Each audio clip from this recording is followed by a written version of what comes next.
तो उसके बाद रामानंद जी ने अपनी फिर एक तिगड़मबाजी अड़ाई कि बच्चा, मैं समाधिस्थ होता हूँ तो मेरी समाधि बहुत दूर पहुँच जाती है, मेडिटेशन। परमात्मा ने कहा कि लगाइए आपकी समाधि, देखते हैं कहाँ तक जाती है। स्वामी रामानंद जी ने, उनका रोज का अभ्यास था, 1 सेकंड में समाधिस्थ हुए। कहते हैं योग युक्त प्राणायाम कर, जीता सकल शरीर, त्रिवेणी के घाट पर वो अटक रहे बलबीरे। त्रिवेणी के वहां जाकर 3 रास्ते हो जाते आगे चल के। अब जंगल के अंदर तो एक ही रास्ता विचलित, 2 ही रास्ते विचलित कर देते हैं। अननोन व्यक्ति को जो कभी पहले उधर ना गया हो, वहां जाके विचलित हो गए, खड़े हो गए। तो परमात्मा वहां दिखाई दिए कबीर साहब उसी उम्र में, एज में 5 वर्ष की आयु, और उनसे पूछा कि स्वामी जी अब कहाँ जाओगे। ये उन्होंने बताया कि तीनों रास्ते बंद हैं और ये रास्ते आपके लिए उस समय खुलेगा जिस लोक की, जिस इष्ट की आपने साधना कर रखी है, उस समय आपका ये रास्ता खुलेगा, लेफ्ट वाला। और ये एक सुरंग है, सीधा रास्ता है, गैलरी है। सबसे पहले उस गैलरी में सेक्रेटेरिएट समझोइए, और वहाँ सबसे पहले धर्मराज का दरबार आएगा। वहाँ आपका अकाउंट लिया जाएगा और जिस भी इष्ट की आपने पूजा की है उसी लोक को आपको भेज दिया जाएगा। और जो राइट का रास्ता है ये अलग से एक स्थान है, 88,000 खेड़े बताए हैं, 88,000 द्वीप हैं ये। इनमें वो हंस भेजे जाते हैं जो ब्रह्म के साधक होते हैं और उनको अलग से राज्य दिया जाता है वहाँ का। और जो सामने वाला रास्ता ये ब्रह्मरंध्र है, ये सामने वाला रास्ता ये ब्रह्मरंध्र है। ये तुम्हारे किसी मंत्र से नहीं खुल सकता, ना ओम मंत्र से, ना ओम नमः शिवाय से, और ना ही तुम्हारे अन्य किसी जाप से। ये खुलेगा मेरे सतनाम से, इस 2 अक्षर के नाम से, जो मेरे पास वो मंत्र है। रामानंद जी से कहा परमात्मा ने कि आप कोशिश करो अपने सब मंत्र जंतर जो आपने आज तक साधना की है। आपने तो 16 वर्ष की आयु में भक्ति स्टार्ट की थी, 104 वर्ष के हो गए, जो करना था कर लिया। अब प्रयोग करके देख लो आपकी वो साधना कितनी सफल है, सक्षम है। अब रामानंद जी ने सारे जंतर मंत्र कर लिया, वो गेट ना खुला। तो परमात्मा ने कहा मैं खोलूं। श्वास सिमरण किया मालिक ने। वो तो परमात्मा थे लेकिन हमारे लिए संदेश छोड़ गए कि आपको जो मंत्र दिया सतनाम का, ये एक अनमोल और बहुत पावरफुल है। परमात्मा ने सिमरण किया, सामने का वो बजर कपाट खुल गए। तब रामानंद जी को परमात्मा उसके अंदर से आगे लेकर गए। जिस ब्रह्म को आप निराकार बताते थे, ये सामने बैठा, परमात्मा ने दिखा कि वो बैठा, देखो ये है वो तेरा महाशिव। इसको महाविष्णु भी कहते हो, माँ ब्रह्मा भी कहते हो। ये ब्रह्मा विष्णु महेश का पिता है। और ये काल है 1 लाख मानव शरीरधारी प्राणियों को नित खाता है। तुम्हारे को मूर्ख बना के यहाँ फंसा रखा है इसने स्वार्थवश। आपसे संतानोत्पत्ति करवाता और खाता ये है जैसे कसाई बकरे पालता है, उनकी कितनी केयर टेक करता है, कितनी संभाल करता है। नर और मादा उनको छोड़ देता है इकट्ठे करके, वो समय आने पर संतानोत्पत्ति करते हैं। और खाता कसाई है या उसको अपने स्वार्थवश बेचता है। यही स्थिति तुम्हारी इस ब्रह्म की है, परमात्मा ने बताया। अब रामानंद जी सब देख रहे हैं, सुन रहे हैं। फिर परमेश्वर उनको 11वें द्वार से पार किया, जिसमें अक्षर पुरुष का लोक प्रारंभ होता है। अक्षर पुरुष के सत्संग ब्रह्मांडों को पार करके परमात्मा पहुंचे 12वें द्वार पर, जहां भंवर गुफा है, और उसको पार करके सतलोक में प्रवेश किया।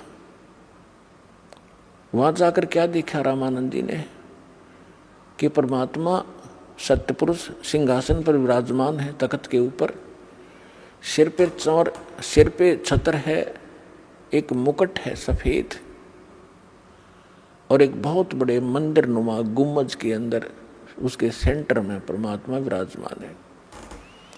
उनके एक रोमकूप में करोड़ सूर्य मिला दे करोड़ चंद्रमा, ऐसी रोशनी उनकी छवि परमात्मा की है। पूरी बॉडी की कितनी होगी आइडिया लगा सकते हैं। कबीर साहब 5 वर्ष के बालक के रूप में चंवर उठाया जो वहाँ रखा था, और जो सिंहासन पर बैठे थे परमात्मा उस पर चंवर करने लगे, जैसे एक सेवक यहाँ गुरुजी पर करते हैं, ऐसे कर रहा था। अब रामानंद जी सोचने लगे कि कबीर तो यहाँ का कोई गण है, देव है, और सचमुच ये अमर पुरुष तो ये बैठे हैं तख्त पर, सिंहासन पर। इतने में क्या हुआ, अमर पुरुष दिखाई दे रहे थे, वो खड़े हुए और 5 वर्ष के बालक को करबद्ध होकर संकेत किया कि बैठो भगवान, ग्रहण करो अपना सिंहासन। जब कबीर साहब उस सिंहासन के ऊपर उछल कर बैठे और चंवर वो परमात्मा करने लगे, उस बालक जो अनंत कोट ब्रह्मांड के सिंहासन पर बच्चे रूप में परमात्मा विराजमान हुए, कबीर जी। अब वो वयोवृद्ध स्वामी रामानंद जी कंफ्यूज हो गया कि भगवान कौन सा फिर इनमें। इतने मोते जो मैं शरीर जो परमात्मा मान रहे थे रामानंद जी, वो 5 वर्ष के बालक में समा गए। अकेले कबीर परमात्मा 5 वर्ष के बालक अनंत कोट ब्रह्मांड के कंट्रोलर के सिंहासन पर विराजमान थे।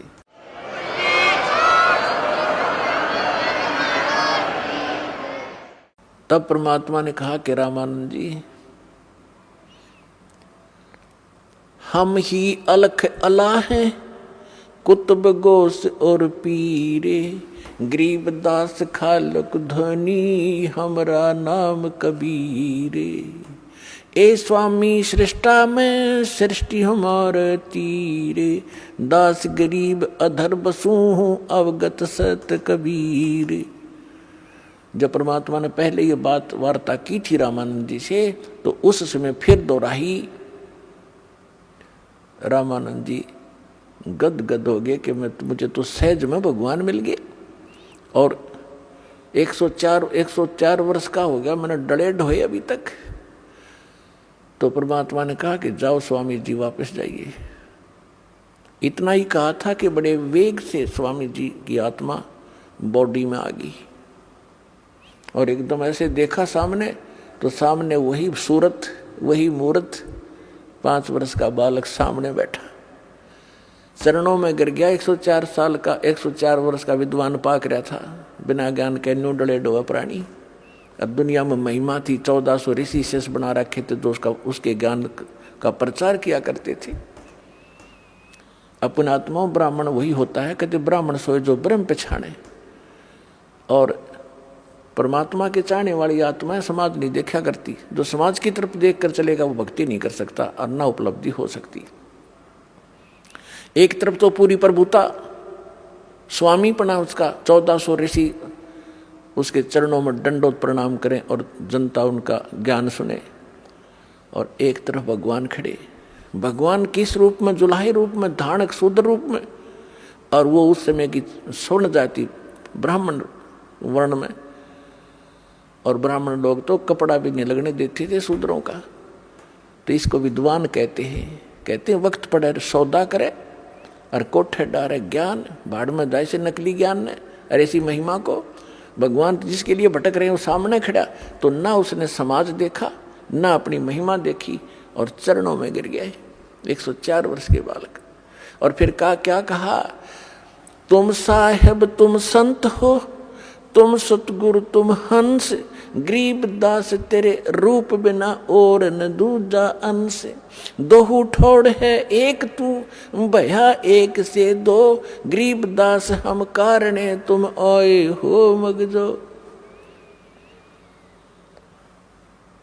बोलत रामानंद जी सुनो कबीर करतार, गरीब दास सब रूप के तुम ही सृजनहार। अब गरीबदास जी का नाम इसमें इस प्रकार आता है जैसे तुलसीदास जी ने रामायण दोबारा लिखी यथार्थ, तो तुलसीदास जी का ऐसे नाम आता है। ऐसे गरीबदास महाराज ने परमात्मा से परिचित होने के बाद सचखंड सतलोक को आंखों से देखने के उपरांत परमेश्वर की वो महिमा पूर्व की और वर्तमान की वो सभी बोली लिखवाई, इसलिए उनका नाम इसके साथ चलता है। तो दास ये कहना चाह रहा था कि परमात्मा एक अच्छे, रामानंद जी कहते तुम साहेब तुम संत हो, तुम सतगुरु तुम हंस, तुम साहेब परमात्मा तो आप हो ही हो, अब तो स्पष्ट हो गया, और तुम सतगुरु भी आप ही हो, सच्चा ज्ञान आपके पास है। सतगुरु अपना तुम सतगुरु की जो परिभाषा होती है उससे हम अपरिचित थे। हम किसी ऐसे अरे खैरे कर सतगुरु लगा लेते थे, ये सतगुरु, अर्जुन को ज्ञान कख भी नहीं, सतगुरु वैसे ही होते हैं। तो यहाँ रामानंद जी कहते हैं आप हो सतगुरु, जगत गुरु। जगत गुरु का अर्थ ये होता है कि पूरे विश्व को यथार्थ ज्ञान देने वाला, सक्षम, देने में सक्षम हो, उसको जगत गुरु कहते हैं। तो यहाँ रामानंद जी कहते तुम साहेब तुम परमात्मा हो, तुम सतगुरु, और तुम साहेब तुम संत, आप संत भी आप ही हो, और एक हंस के अंदर जो भक्त में जो गुण होते हैं, होने चाहिए मालिक, वो भी आप ही में है। अपने आप को परमात्मा दास कहा करते थे, कबीर दास, कबीर दास, और अधीन रहा करते थे। कोई बुरा कहता था, भला कहता था, कभी किसी से अक्षुब्ध नहीं होते थे। तो कहने का भाव है दास का कि परमात्मा अपने आप पर ही सभी वाणी बोलकर हम भोली आत्माओं को समझाना चाहते थे